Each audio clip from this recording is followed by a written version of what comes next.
Uppal stadium దగ్గర ఉద్రిక్త పరిస్థితులు కనిపిస్తూ ఉన్నాయి. హెచ్సిఏ సమావేశాన్ని అడ్డుకునేందుకు టీసీ జేఏసీ ప్రయత్నించింది. పోలీసులు వాళ్లను అడ్డుకోవడంతో ఇరు వర్గాల మధ్య తోపులాట జరిగింది.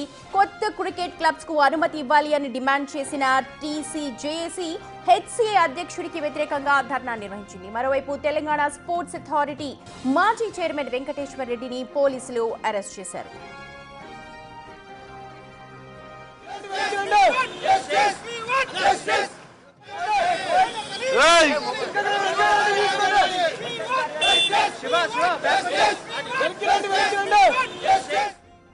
హెచ్సిఏలో జరిగిన భారీ అవినీతికి సంబంధించి ఎప్పటికప్పుడు కూడా వార్తలు వస్తున్న విషయం మనకు తెలిసిందే. ఇప్పటికే ట్రెజరర్ కావచ్చు, అందులో పనిచేసిన ప్రతి ఒక్కరు కూడా ముడుపులు అందాయి. స్వార్థం కోసం పనిచేశారు, వ్యక్తిగతంగా ఆస్తులు కూడబెట్టుకున్నారు. సో క్లబ్కి క్రికెట్కి ఎటువంటి సంబంధం లేని వ్యక్తులు కూడా ఈ బోర్డులో మెంబర్స్గా ఉంటూ ఉన్నారు. సో వీటన్నిటినీ కూడా బయటకు తీసుకొచ్చారు. ప్రస్తుతం హెచ్సిఏ మీద దర్యాప్తు కొనసాగుతోంది. హెచ్సిఏ సమావేశాన్ని ప్రస్తుతం టీసీ జేఏసీ అడ్డుకునే ప్రయత్నం చేస్తోంది. కొత్త స్పోర్ట్స్ క్లబ్ ని ఏర్పాటు చేయాలని చెప్పంటున్నారు. మా ప్రతినిధి సురేష్ ఉన్నారు అప్డేట్స్ అందించడానికి. Over to you Suresh.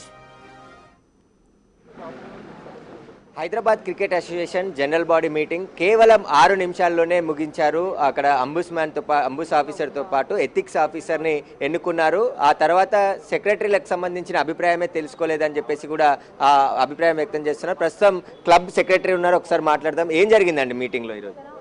నా పేరు లక్ష్మీ నరసింహారావు అండి. ఐఎమ్ సెక్రటరీ జై హనుమాన్ క్రికెట్ క్లబ్. ఈరోజు 87th యాన్యువల్ జనరల్ బాడీ మీటింగ్కి అడ్జాయింట్ మీటింగ్ అని ఈరోజు పెట్టారు. 3 days నోటీస్లోనే మాకు ఇన్ఫార్మ్ చేశారు. సో అందులో main agenda is to appoint ombudsman and ethics officer. ఇది టోటల్గా వితిన్ హార్డ్లీ 3 to 4 minutesలో the meeting was concluded. Shivlal Yadav గారు ఈ పేర్లు ప్రపోజ్ చేశారు. దాన్ని I personally requested the honourable president to consider people from chief justice from Telangana.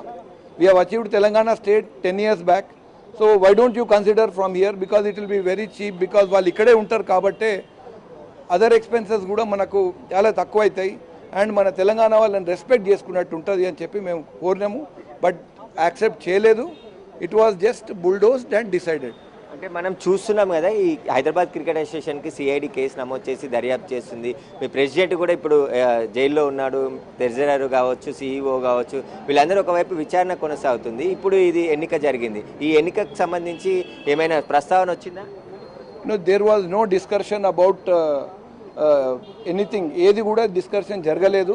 కేసుల గురించి జరగలేదు, దేని గురించి డిస్కషన్ జరగలే. Only agenda was appointment of these 2 justices. అంటే హైదరాబాద్ క్రికెట్ అసోసియేషన్ పైన భారీగా అవినీతి ఆరోపణలు వస్తున్నాయి. మొత్తం ఒక తెలంగాణ క్రికెటర్ని తయారు చేయలేదని చెప్తున్నారు. ప్రస్తుతం దీనికి సంబంధించి ఏం చెప్తారు? తెలంగాణ క్రికెటర్లు తయారు చేయలేదనేది మాత్రం కరెక్ట్ కాదు. మనకు కూడా ఇప్పుడు we have Thakur Tilak Varma, Mohammed Siraj highest లెవెల్లో ఇప్పుడు ఇండియాకి ఆడుతున్నారు. మా అసోసియేషన్లో కొన్ని మిస్టేక్స్ ఉన్నమాట వాస్తవం.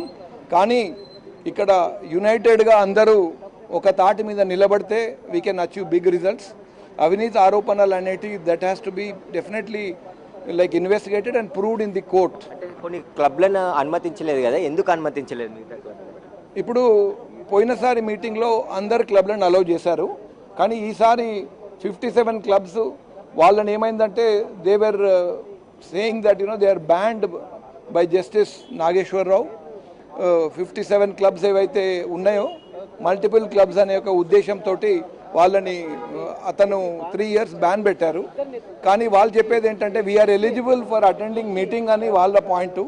లాస్ట్ మీటింగ్లో అటెండ్ అయ్యారు. ఈ మీటింగ్లో కమిటీ మారిన తర్వాత they said that supreme court judgement మేము ఫాలో అవుతున్నాం కాబట్టి we have not allowed them అని చెప్తున్నాం. అయితే ప్రస్తుతం ఉప్పల్ స్టేడియం వద్ద భారీ బందోబస్తు ఉదయం నుంచి కూడా ఏర్పాటు చేయడం జరిగింది. కొందరు ఈ మీటింగ్ ని అడ్డుకుంటామని చెప్పేసి ప్రయత్నం చేస్తామన్నారు. వచ్చిన వారిని వచ్చినట్టుగా క్రికెట్ కి సంబంధించి హెచ్సిఏ నుంచి ఎవరు కూడా సెలెక్ట్ ముగిసిపోయింది అంటున్నారు. క్రికెట్ క్లబ్ సెక్రటరీ మరొకరు ఉన్నారు, ఒకసారి మాట్లాడదాం. ఏం జరిగిందండి లోపల? ఆల్రెడీ అయిపోయింది. ఇందాక ఇందాక జరిగిన ప్రక్రియలో మొత్తం కలిపి 6 నిమిషాలలో మీటింగ్ మొత్తం కంక్లూజన్కి వచ్చిందండి. వాళ్ళని మేము తిరిగి క్వశ్చన్ అడిగే లోపే మీటింగ్ కంక్లూడ్ అయిపోయింది అనేసి చెప్పిండ్రు. దీంట్లో ఉన్న 90% మంది చాలా నిరుత్సాహంగానే బయటకు వచ్చారండి. దీన్ని కొద్ది గొప్ప పెద్ద స్థాయిలోకి తీసుకెళ్ళి మాకు మంచి గైడెన్స్ ఇవ్వాలని కోరుకుంటున్నాం. అంటే తెలంగాణ క్రికెట్ అసోసియేషన్ కూడా అసలు ఎస్సీఏని రద్దు చేయాలి, మొత్తం అవినీతిగా కూరుకుపోయింది, ఇప్పుడు అరెస్టులు కూడా జరిగి ఎంక్వైరీ జరుగుతుంది అని చెప్పేసి కూడా చెప్తున్నారు. అంటే దీన్ని హెచ్సి అన్నదాన్ని రన్ చేయాలి అని అంటే చాలా చాలా చాలా విషయాలలో ఆలోచించి జరగాలండి. ఇప్పుడు కొత్త అసోసియేషన్లో రోజుకి 10 పుట్టుకొస్తున్నాయి, కానీ వాళ్ళకి ఆ క్యాలిబర్ ఉందా లేదా అన్నది వాళ్ళు చూసుకోవాలి.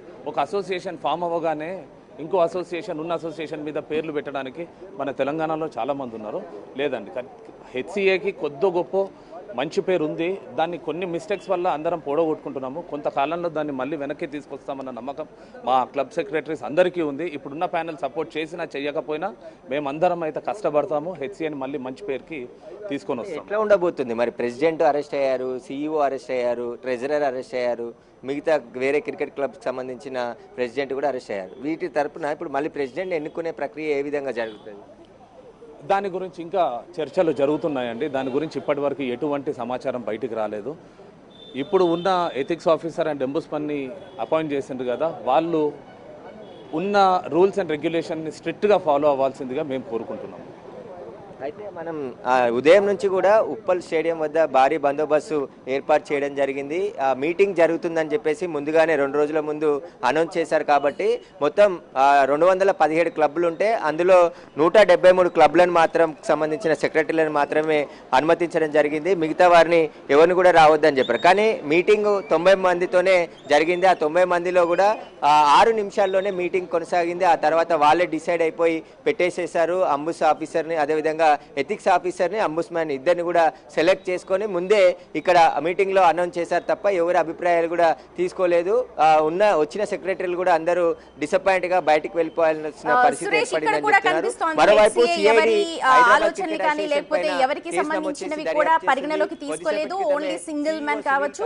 అదేవిధంగా ట్రెజరర్ శ్రీనివాసరావుని కూడా తీసుకొని వచ్చి Hyderabad cricket association office Uppal స్టేడియంలోనే ఉంటుంది. ఆయన ఇద్దరిని కూడా విచారిస్తున్నారు. నిన్న జగన్మోహన్ రావుని 3.5 గంటల పాటు ఎస్సీఏ కార్యాలయంలో విచారించారు. అక్కడ ఉన్నటువంటి డాక్యుమెంట్స్ని పరిశీలిస్తున్నారు. కంప్యూటర్స్లో ఉన్న మెయిల్స్ కావచ్చు, ఆ బ్యాంక్ అకౌంట్కి సంబంధించిన లావాదేవీలు, బీసీసీఐ నుండి వచ్చినటువంటి డబ్బులు పక్కదారి పట్టించారనే సంబంధించిన పూర్తి వివరాలు సేకరిస్తున్నారు. ఇంకా 6 రోజుల కస్టడీ ఉంది కాబట్టి 3వ రోజు కూడా నిందితులను కస్టడీలో విచారిస్తున్నారు. విచారిస్తున్న తరుణంలోనే ఈ మీటింగ్ జరిగింది. మీటింగ్లో కేవలం 6 నిమిషాల్లోనే మీటింగ్ క్లోజ్ అయిందని చెప్పేసి కూడా సెక్రటరీలు చెప్తున్నారు. రైట్ సురేష్, మొత్తానికి హెచ్సిఏ అక్కడ ఎటువంటి అభిప్రాయం కూడా తీసుకోలేదు. కేవలం ఒక 9 నిమిషాల తర్వాత పోస్ట్పోన్ అయిపోయింది. ఒక ఎజెండా అంటున్నారు. మరి ఎటువంటి ఎజెండాతో అది వాళ్ళు మీటింగ్ కేటాయించుకున్నారు అనేది మనకి ఇంకా క్లారిటీ అయితే లేదు. కొత్త క్లబ్స్ని ఏర్పాటు చేయాలని ఇటు తెలంగాణ జేఏసీ అయితే అక్కడ డిమాండ్ చేస్తుంది.